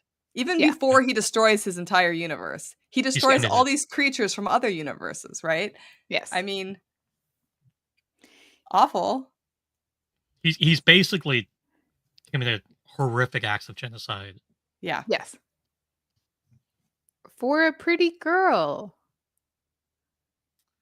Which is always it is funny to me because, and you see this a lot in Doctor Strange, and I feel like this is the difficulty of portraying a character like Doctor Strange on screen if you don't take a firm direction with his emotional arc, because he always, even in his, let's say we'll call it his canon like universe, when he chooses to give up Christine, I mean, he obviously regrets the choice a little bit. He wants to have it both ways. He's selfish. He's a protagonist. He's the quote unquote good guy, but he's always selfish. He's always out for himself. He always wants it both ways. He wants the whole cake. A slice of the pie is never enough. And you see that in the films. You see that, like, it's never enough for him, that he couldn't be the Sorcerer Supreme and have Christine. With very little regard to what Christine feels about all of this. Well, he never gives much regard to her. Like, that's why they even broke up to begin with, right? He is so arrogant and self-centered that he drove her away. And it wasn't because he wasn't paying attention to her. It was because he was just an arrogant, self-centered asshole. Yeah. And even after he saves the universe in the Prime universe, she still ends up marrying somebody else because at the end of the day, like, he only did it because it served him to save the universe. If he could have just avoided that and still been okay, he would have. But he knew he was going to be walked out of existence.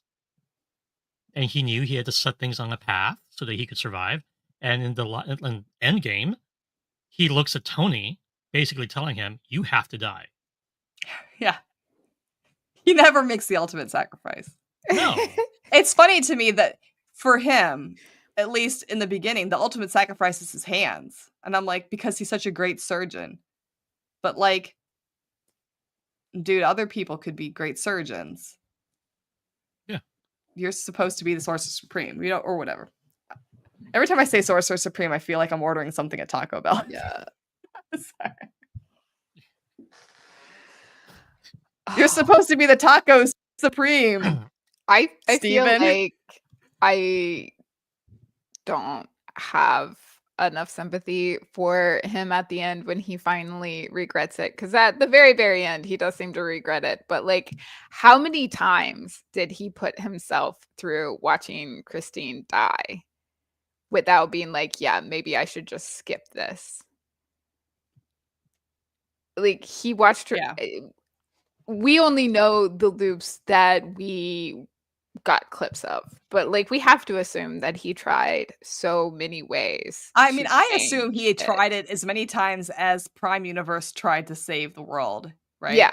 In Yeah. like Infinity War, Endgame, or whatever. So I feel like he probably did it like 16 billion times. He's Yeah. like Doctor Who here. Except Right.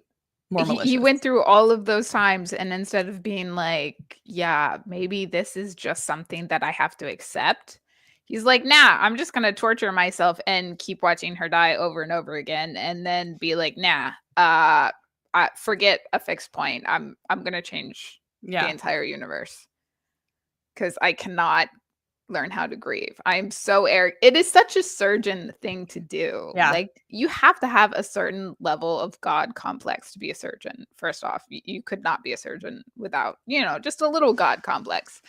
So like in Agreed. that way, for his character, it makes sense. But at the same time, I'm like, you have to be able to accept death. Dude, chill. I think that's interesting with his character, and it goes along with what you just said, is the fact that he never stops to consider that Christine wasn't the match for him. I mean, we know in the Prime Universe, like if you're a comic book reader or if you've seen the films, we know that she isn't. They're not supposed to be together. This is not like a, I don't know, Steve and Peggy situation or whatever. Or this is, they're not meant to be together at the end, and they were never meant to be together. They were never a good fit. But he doesn't even stop to consider that possibility that they weren't supposed to be together, or that it would even work out. I mean, what if he did save her, and then the next day she was like, Steven, you're arrogant. I'm out of here. You know what I mean? Yeah. She just wanted her cream brulee. He's sacrificing the entire universe to get what he wants, and she dies anyway. Right. Like, therapy works wonders, my man. Therapy works wonders. Ain't that the truth? The problem is that the people in therapy are there because the people who should be in therapy won't go. So I'm just saying. There's somebody out there that's in therapy because Christine, if she survived, would be in therapy. Christine would be in therapy if she survived. Well, it would just be her. The Watcher. The Watcher needs to be in therapy. No. Yeah. I'm just. Could you imagine if he had managed to save her while the rest of the universe is gone? She would be stuck in this like little tiny thing with him. Stuck with him. Oh God. Time. Talk about narcissism. First of all, this is Doctor Strange. Just a little narcissism. But I think that's what does make Doctor Strange an interesting character, even in the Prime Universe, because even I would venture so much as to say the Prime Universe character is just as selfish and arrogant as this particular Doctor Strange. It's just that his accident is different. Yes. She doesn't die. But obviously, if she had, that's probably the course of action he would have taken. Probably. Here's the thing. He's just as arrogant and selfish as Tony Stark. Oh, yeah. Which is why he doesn't like Tony when he first meets him. Yeah. Because... Yeah. The two of them on screen together every single time. Yeah. Oh, yeah. No. Amazing. But whereas Tony makes the ultimate sacrifice, we haven't seen Strange do that. So well, because Tony... Okay, so... He's more arrogant than Tony Stark because Tony, at the end of the day, actually legitimately loves Pepper, and that's true, and cares more for and would give her up. Yeah. Yes. What he would, I mean, he would do anything to save the world, and he does. And Strange would never. I think the big difference between Strange and Stark is that Stark would also reset and time loop himself to try and save Pepper, but when he learned it was a fixed point and unavoidable, I think that he would crash out, obviously, but I think that he would not go try and absorb creatures into himself. I think he would handle that in a way probably destructively. I mean, but not in I'm going to destroy the universe, more self-destructive. He makes a big point of not changing events in the past to a point where people aren't born. Yeah. Like he's really, he makes it very clear. Like, yes, I want those people back, but we can't sacrifice these other people for them. Yeah. Um, Yeah. that's a big deal. I It think is a big like that difference. that shows that he actually does have empathy for others, even though he's arrogant and all these other things and has huge character flaws. At Yes. the end of the day, he is meeting the bar for decent human, right? Well, I mean, I feel like, whereas Strange was willing to take the lives and the magic of these other creatures for his own will, I Tony would feel never like do that. Tony would be like, I will use my own skills, my own intellect, my own ability as far as I'm able to take them. And then when that no longer works, then that's it. That's proof Yeah. to me that it should not be done. Yeah. Which you kind of see him doing in Endgame, because he's moved on. He's married Pepper and he's had a kid, and he's just accepted that he couldn't save 50% of the universe because it was Mhm. beyond his ability. And then, like, when he figures out he can't go back in time, it's like, oh. And it's not like this, look how badass I am. It's like, oh, okay, so we can do something. And you can kind of feel like he's thinking through all of the possibilities and the repercussions and the weight of, like, I now have this ability to go back and undo something. How do I do this in a way that's not ultimately destructive? Like, that's a lot to read into an O, but it is essentially It like is. you realize that there is a lot going on in his head, and he realizes the weight of that. Whereas Doctor Strange is just like slaughtering magical creatures left and right, and he's Yeah. like, I'll do anything to get what I want. Like, screw it. Doctor Strange loves Christine like a narcissist loves who they're with. It is about them and their own needs more than it is about Christine or anyone else in the universe. Yeah, it was absolutely never about Christine. Which, in a way, pisses me off that he ends up the hero in his last movie, and Scarlet Witch ends up being the villain and then dying, That because movie made no That's sense. a whole other Look, episode. no, that movie, that movie pisses me off. it makes me very angry No, as well. I have and I lots say of things this, to I say say. this as like a hardcore Doctor Strange fan. I've been a fan of Doctor Strange since before the movies. Like, I love Doctor Strange in the comic books. That movie, I lost it. No, not the way her character arc ends in WandaVision. It does not make sense. No. There's no flow line there. It's like a totally different Scarlet Witch. And here's the thing, Oh, like, I love Scarlet Witch in the comics before any of the Marvel universe, right? Like, Yeah. she has this tragic, Yeah. weird history in the comics. Yes. She's immensely powerful and does some horrible things because Like she the can't House of cope with M things. line. Oh my gosh. And horrible things, right? But Yeah. so, like, I get that she's not ultimately a hero, but you're right. There's no flow from WandaVision to multiverse of madness. Like, it's not. It makes no sense. It makes no sense. Okay. And it was just a destruction of some beautiful character arc that she had from like Ultron all the way through WandaVision. And then like you just like, what was the point of all of that then? I have so many thoughts about her entire character arc, but we should not get horribly sidetracked. I'm going to say this one thing. I am starting to view Kevin Feige the same way I view Berman. I'm going to say it. I've been wanting to say this for years.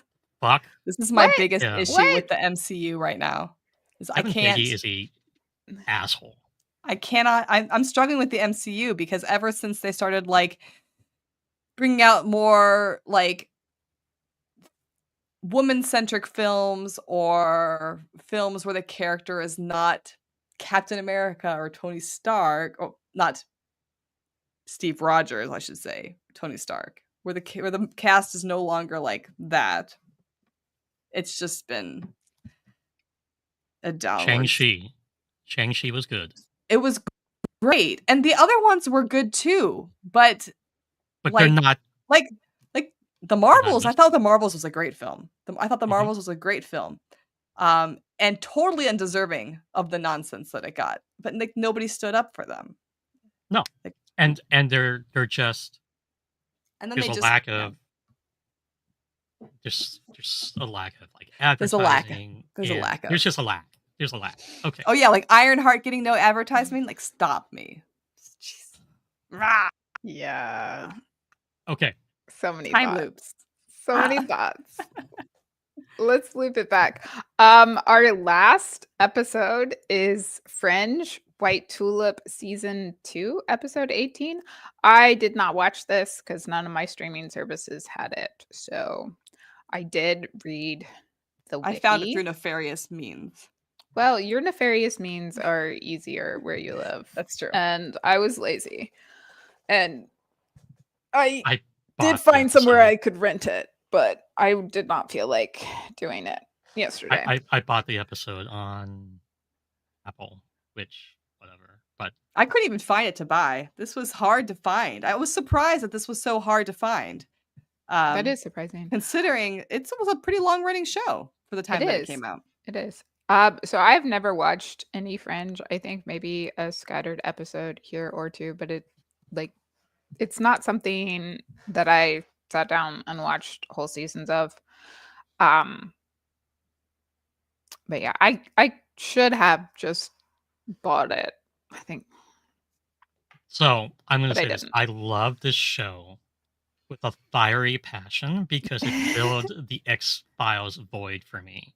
Yeah. And I think in a Okay. lot of ways, the show was better than the X-Files. I said it. I said it. The truth is out there, but so are lies, Joseph. So are lies. I love this episode because it's so powerful for Walter. And so okay, so Van, you didn't watch a lot of Fringe, and Marty, you didn't watch a lot of Fringe. Look, it came out at a hard time in my life, and everybody told me It's you fair. love the X-Files, you got to watch it. And I remember watching the first couple episodes, and then life got crazy. But after watching this episode, I'm gonna say I'm probably gonna buy the series because this Yeah. episode alone sold me on it. So, basic premise of this episode, White Tulip, season 2, episode 18, is there is a scientist who lost his wife. And he is a brilliant scientist who's able to make a wormhole type effect using his body and is able to travel to a point in time in the past, but not far enough in the past to save his wife. And so the episode starts out and like he appears in this train and everybody in the train dies because of the massive energy being sucked into this wormhole. And he leaves the train. Go ahead. No, I was Marty. just gonna like as an aside, if you're listening to this and you haven't seen this, a great example of like body horror in a show that I would not expect that to be in. So Right. Like I it's like just that. it's like you can look. Everybody's just pale and their eyes are clouded over, and it's just a very powerful episode. Now, there's things that are happening before this episode where it's discovered that Walter has done something very similar Yeah. in his past and has basically he lacked the skills to deal with the death of his son. And so He feels really guilty for what he did. so he basically went into a parallel universe and took his son from another Walter and raised him as his own and pretended like his son never died. So like and this is a very prominent thing for the show. And I'm sorry, Van, for spoiling that, but No, it's fine. It's in the episode. Now he has guilt. He's writing this letter to Peter where he's confessing what he did because they work with an FBI agent. So Walter is this brilliant scientist who for some reason lost his mind. You'll find out why later on. And is Don't spoil that for me. institutionalized. And like there's some weird things happening, and his son understands some of it, but they really need Walter's brain to figure out the really crazy things. And so it's very much monster of the week. Um, so going back to this episode, the scientist is going backwards, resetting this time loop, going back to the train over and over to try to figure out how can he make it so he can go further back in time. Immense energy requirements, and he's trying to like solve the problem in every single loop. And the Fringe team has to kind of investigate. They figure out who he is. They go to his house, and it just repeatedly like he just goes back in time whenever this happens. At one point, Walter basically confesses to this guy who he basically corners and tries to convince, like, don't do this. I mean, when we say this guy, we're talking the guy from RoboCop. Like, I feel like that's important to point out. Like, when I saw who it was, when I saw that it was RoboCop, I was like, whoa, hold up. How did they get this guy in this episode? But I mean, he was fantastic. So he was also in Star Trek Into Darkness. Yes. He was also on an episode of Enterprise, by the way, which I know is Van's favorite show. So Listen, I have not gone on an Archer rant in a while. Just give me a little bit of room. We can rant away. I'm just pointing out that he was also on an episode. I feel like there was a time loop episode in Enterprise, but I couldn't remember it off the top of my head, and I didn't want to talk about it, so I didn't look into it. What? Okay, and so we're talking about Peter Weller is the actor, and who is incredible and iconic in everything he has ever done. And he has never harmed another person, as far as we know. I did not realize this, but he actually has a PhD in Italian Renaissance art history. That's amazing. That makes me love him even more. That Why did the RoboCop brand not tell us that? I immediately believed that. That makes sense. I'm just in awe, by the way, because I didn't realize this. I love when actors and actresses just have a random master's degree or a random PhD that you're just completely unaware of. I love that. Yeah, my favorite fact, random PhDs is like Brian May from Queen has a PhD in like physics and has actually worked on things with NASA and is probably one of the smartest human beings on the fucking planet. And the reason Queen has such an icon, one of the reasons, I mean, Freddie Mercury had an amazing voice, but he had something to do with it. His guitar he built from a mantelpiece that was in his house. Him and his father took the wood and built an electronic guitar, and that's his guitar. So the reason why it's such a unique sound is like this dude when he was 16 decided he was just going to take a piece of wood and make a freaking guitar, and it's like one of the most iconic guitars in rock and roll history. Anyway, I'm completely off. There's something about this episode that I want to say that I liked.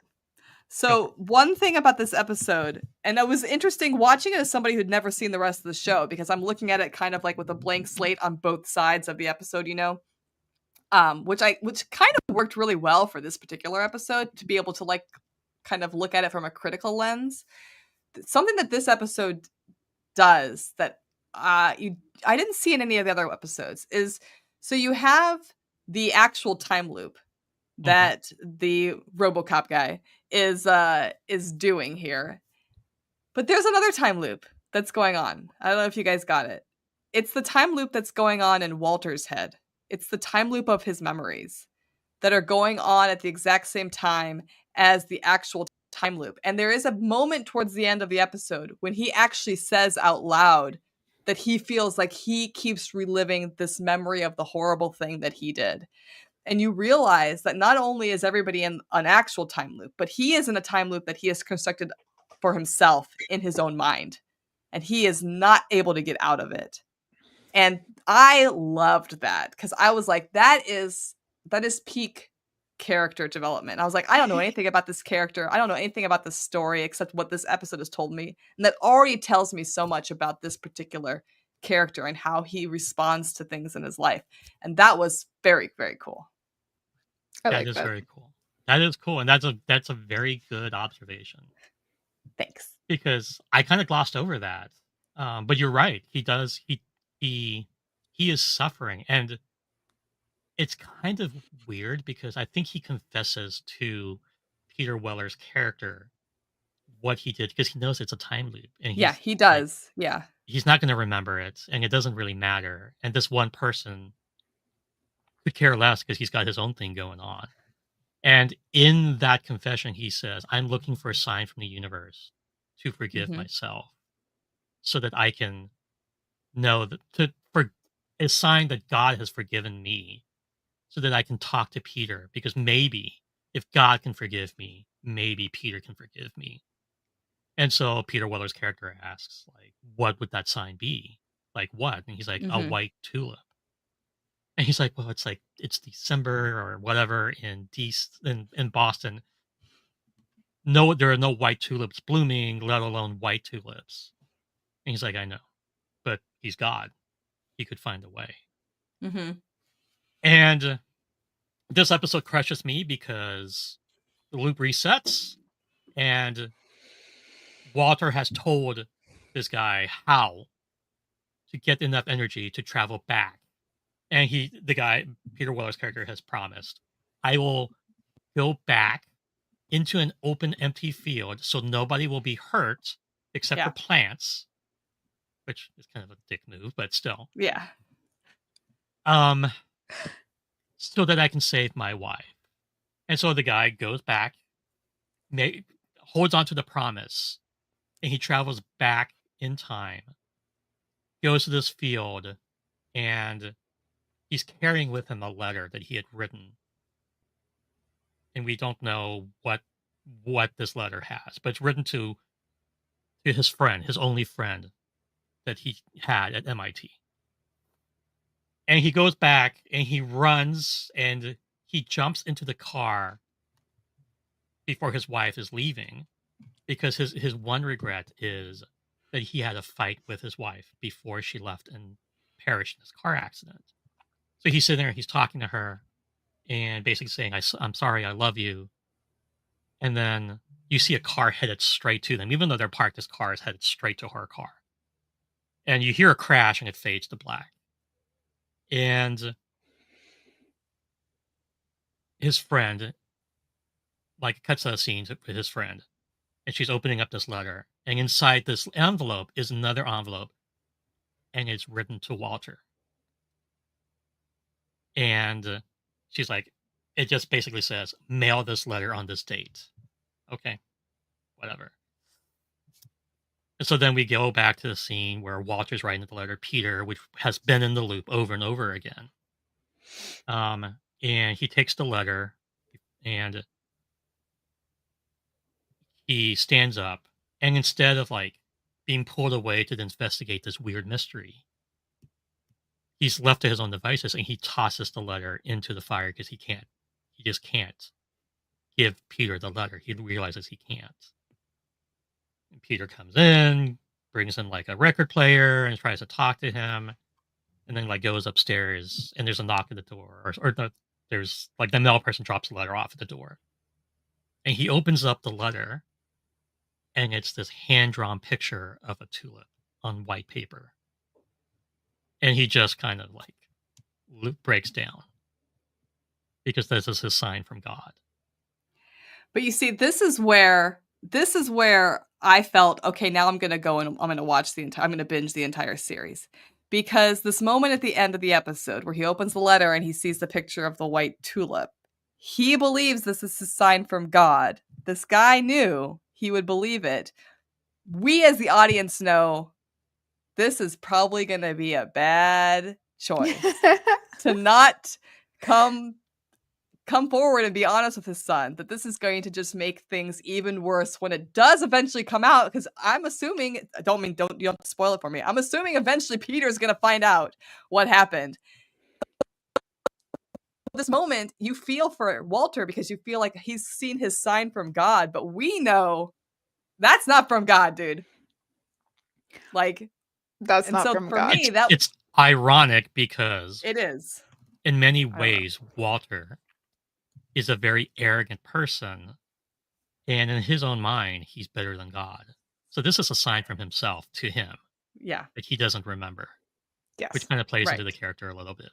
So I would also like to point out when I was doing research for this episode, the amount of pictures of people who have this white tulip tattooed onto their body is impressive.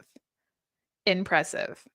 And it is just a very, very simplistic uh drawing of a tulip. So like a very, very simplistic and very noticeable that this is the same tulip over and over again as tattoos. It's not just I found lots of pictures of Yeah. white tulip tattoos. It's the exact same picture as in the episode on people's skin. So to not Ooh, only that makes get me interested. a sci-fi episode tattoo. Like so many people I know have, like a Star Trek Delta or some Vulcan lettering, or they have, a very obvious like Star The Wars tattoo Stargate. or a Stargate, something that's just like the entire franchise. This is one singular episode of the show. You see this white tulip and just a ton of people have it tattooed. But what a beautiful metaphor Iconic. too, for those people possibly feeling guilt for something or regrets for something, and also needed a sign that the choice taken or the choice untaken wasn't necessarily wrong. You I don't could know. have it just because they're like, oh well, this makes me not want to let my partner leave while we're fighting. Like Right. we should be focusing more on communicating and working through things. Like there's just so many amazing reasons why you might get this tattoo, but it struck me as so fascinating that this is a very niche tattoo to get. it is. But the amount of photos I saw was not one. There were multiple, and I think that is fantastic because not every person who has this tattoo is going to take a photo of it and put it online and have it searchable under white tulip. Like, so there's always more than you will ever see online, and fascinated. But that's what to me is so interesting because the white tulip has one meaning in the character's mind. It's a sign of forgiveness. But for us as the viewer, it has this meaning of it also being from himself. So on one hand, potentially forgiving himself for what he did, but on the other hand, setting him up for the fact that this is going to come out eventually. This has to come out eventually. And it's whether you've forgiven yourself or not does not mean that your son is going to forgive you.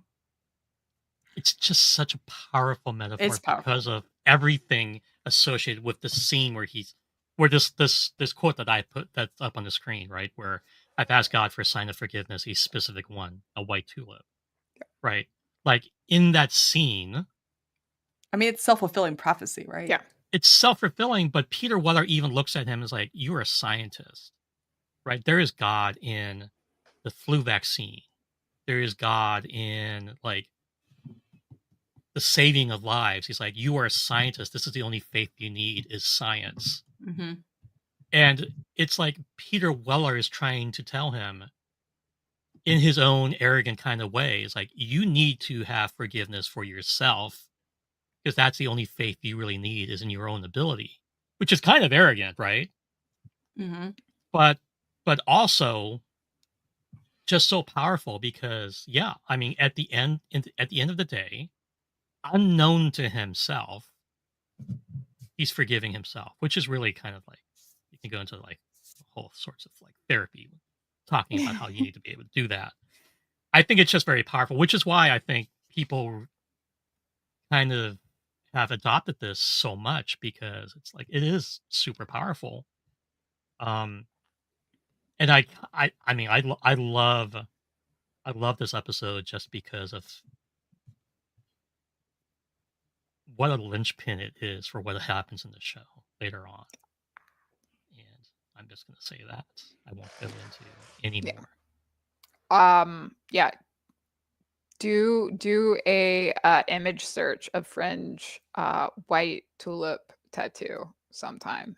You will find so many results, including one that has the stem um spelling out cursive forgiveness. So yeah, Ooh. absolutely. Oh my god! Fascinating, iconic. This had to have hit on an emotional level with so many people. And you have the benefit of there being a very, very simple symbol associated with it. I feel like a lot of episodes have the same amount of like emotional resonance with people, but they don't have that like very easy symbol to use with it.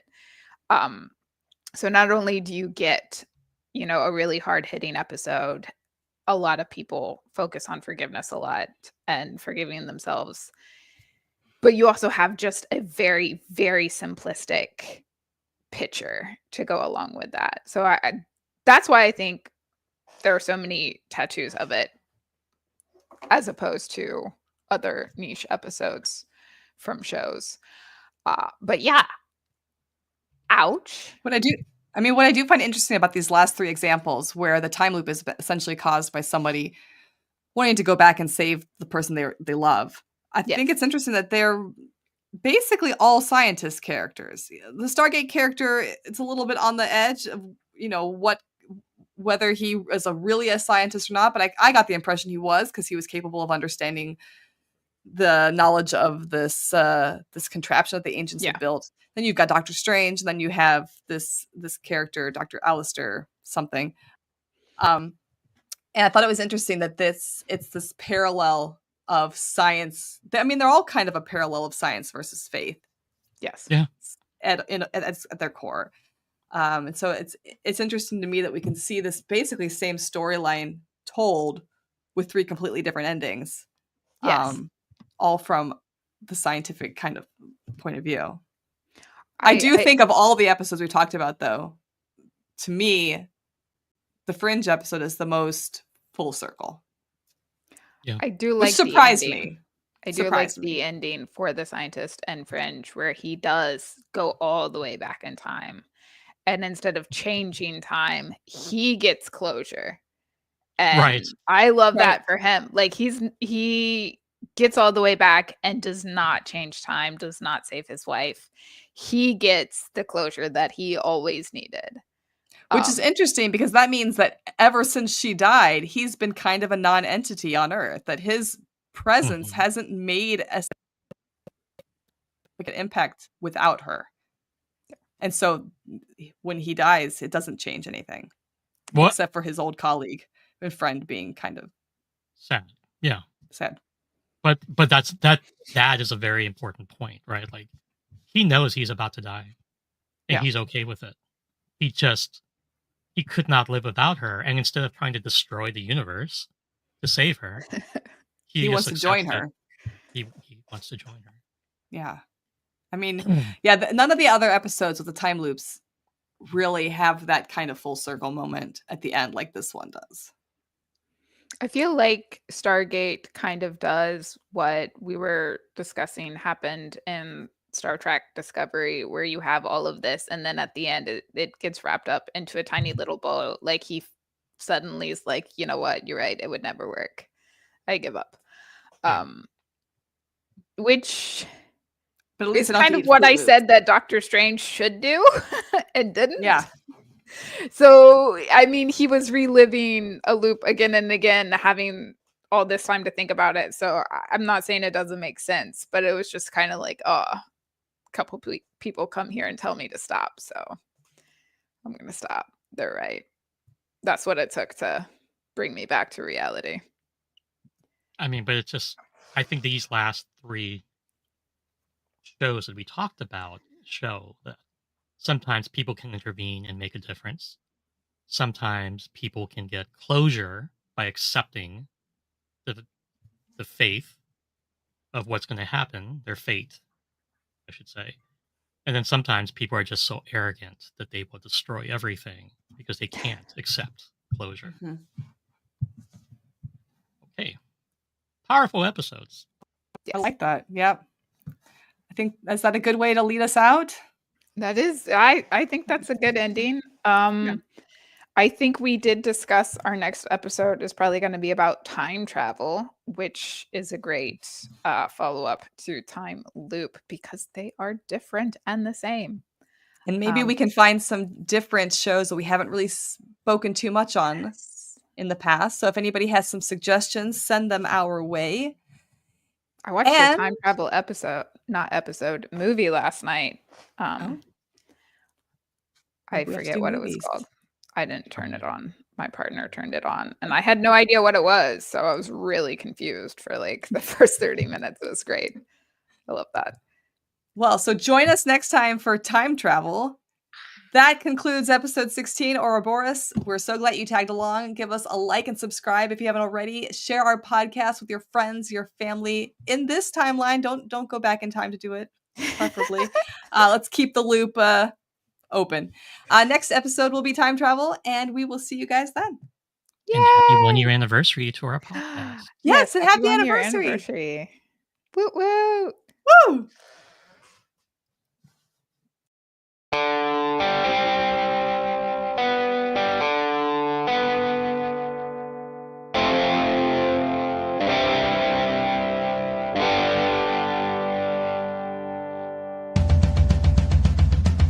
Going out to explore.